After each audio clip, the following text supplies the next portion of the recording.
कहते हैं कि इतिहास हमें अपने अतीत से जुड़ी घटनाओं से बहुत ही अच्छी तरीके से रूबरू करवाता है, जो कि मेरे हिसाब से सही भी है।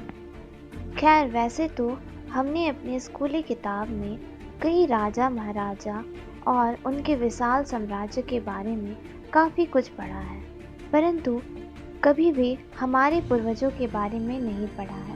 हालांकि नई नई जगह इसके संदर्भ में कई संक्षिप्त लेख मिलते हैं, परंतु वह हमारे पूर्वजों के बारे में जानने के लिए पर्याप्त नहीं है।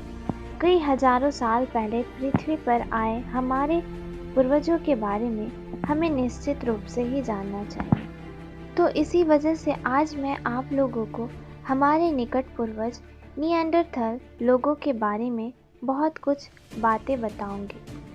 उदाहरण के तौर पर ये लोग कौन थे और इनका हम लोगों के साथ क्या संबंध है, इस विषय पर भी हम लोग आज बात करेंगे।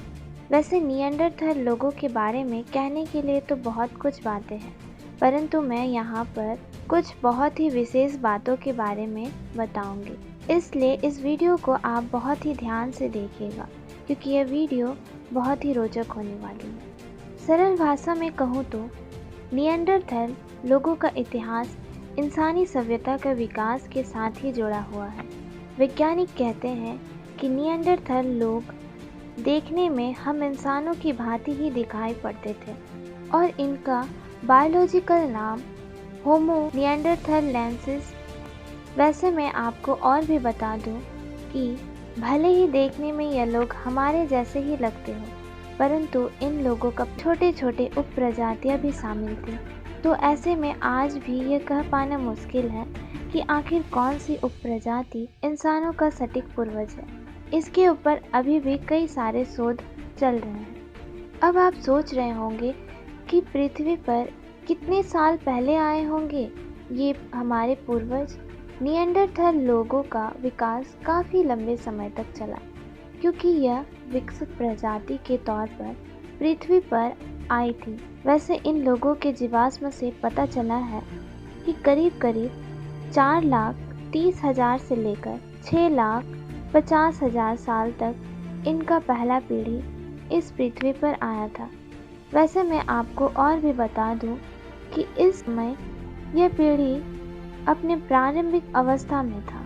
कुछ वैज्ञानिक यह भी कहते हैं कि 1,40,000 साल के पहले इन लोगों का सबसे विकसित पीढ़ी इस धरती पर वजूद में आया था और इनके आज भी कई सारे सटीक सबूत मिलते भी हैं। निएंडरथल लोग कहाँ रहते थे? अब आपके मन में ये सवाल ज़रूर आ गया होगा कि आखिर इतने साल पहले ये लोग पृथ्वी के किस जगह पर रहते थे। तो दोस्तों, मैं आपको बता दूं कि ये प्रजाति मूल रूप से यूरोप का है। आज भी वैज्ञानिक कई यूरोपीय देशों के अंदर इनका कंगाल और जीवाश्म पाते हैं। वैसे अधिक जानकारी के लिए बता दूं कि एशिया के कुछ हिस्सों में भी इन लोगों का जीवाश्म पाया गया है, जो कि करीब करीब 4 लाख साल पुराने हैं।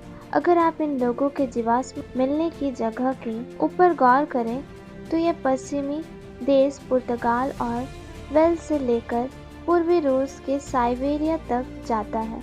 तो ऐसे में कहा जा सकता है कि यह लोग अपने समय के हिसाब से काफ़ी ज़्यादा विकसित रहे होंगे। वैसे यहाँ पर मैं और एक बात पर आप लोगों का ध्यान केंद्रित करना चाहती हूँ कि ये लोग एक निर्धारित जलवायु में रहने के आदि मानव थे। कहा जाता है कि करीब करीब 60 साल पहले ये लोग साइबेरिया और इंग्लैंड जैसे सर्द इलाकों में रहते थे, परंतु इसके विपरीत लगभग 1,20,000 साल पहले ये लोग इटली और पुर्तगाल जैसे गर्म जगह पर रहना पसंद करते थे।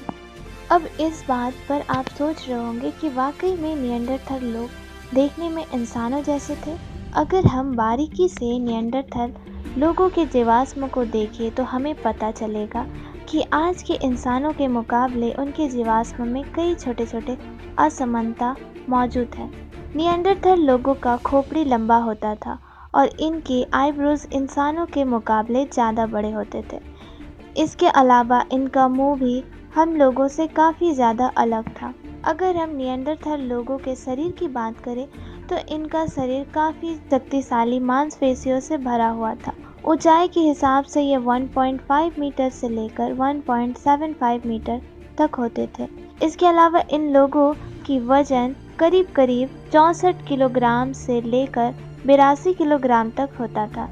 इनका शरीर वैसा देखा जाए तो कद में छोटा होता था और इनके अवयव काफ़ी बड़े। खैर, इसके संदर्भ में वैज्ञानिक कहते हैं कि शरीर की ऐसी संरचना की वजह से सर्दी इलाकों में शरीर की औसतन आंतरिक तापमान संतुलित होकर रहता था, जिससे वह लोग आसानी से जीवित रह पाते थे। क्या निएंडरथल लोग आदमखोर थे?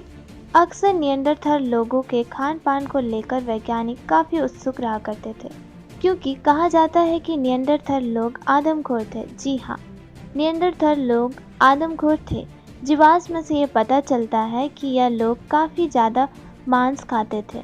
हिमकाल में जब पेड़ पौधे नहीं थे तो यह लोग बड़े बड़े जीवों को मार कर खाते थे।